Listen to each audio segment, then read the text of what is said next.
Hi, I'm Cameron Suey. I'm an assistant producer at LucasArts working on Star Wars The Force Unleashed.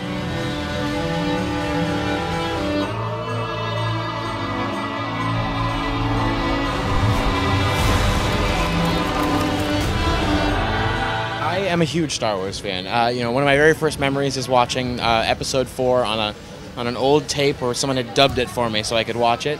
And it's one of my very first memories is putting that in the VCR. I've loved Star Wars growing up, and I'm really excited to be finally working on Star Wars products. Well, games like this, you have powers, it's a hack and slash, basically.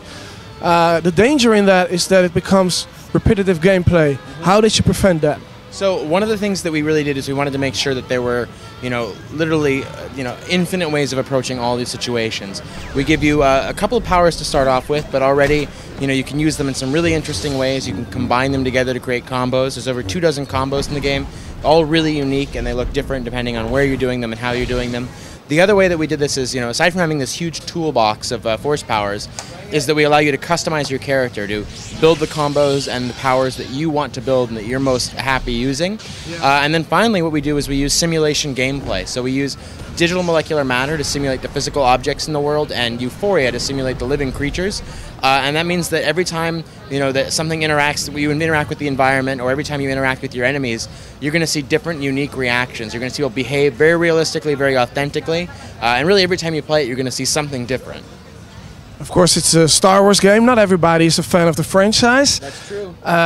Is it also made for people who aren't fan of the Star Wars franchise? So yeah, absolutely. Everybody would like it. Well, so we understood that while there are a lot of Star Wars fans and there are a lot of video game fans, and while those groups definitely overlap to a certain extent, they don't necessarily overlap all the time. So not only did we want to appeal to people who are gamers but not Star Wars fans, but also to people who are Star Wars fans but not necessarily gamers. So we have 4 different difficulties. The easy one, someone who's not really a big game player, could really easily just sort of swing their lightsaber through, get through the game, and really get that great Star Wars story and that great Star Wars flavor. But someone who's a hardcore gamer is going to really have a hard time on our hardest level. It's going to be a really good challenge, but also there's a lot of depth to the combat system. So someone who's a hardcore gamer and not really interested in Star Wars is still going to have a lot of fun being able to pick up things, move them around, throw them around in these really interactive and authentic and very, very reactive, real environments.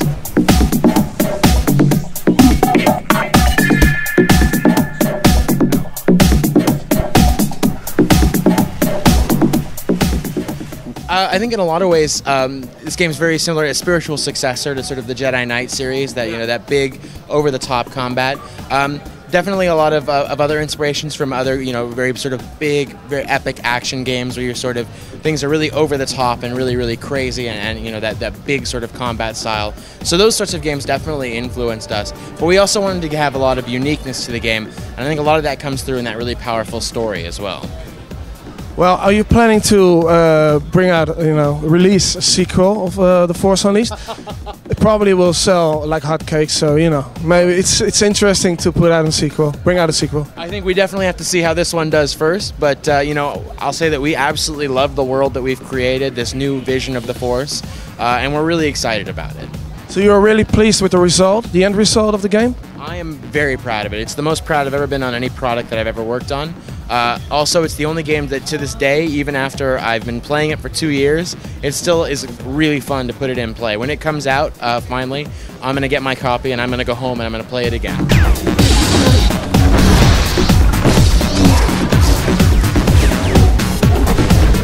All the versions are going to come out across the board all at the same time.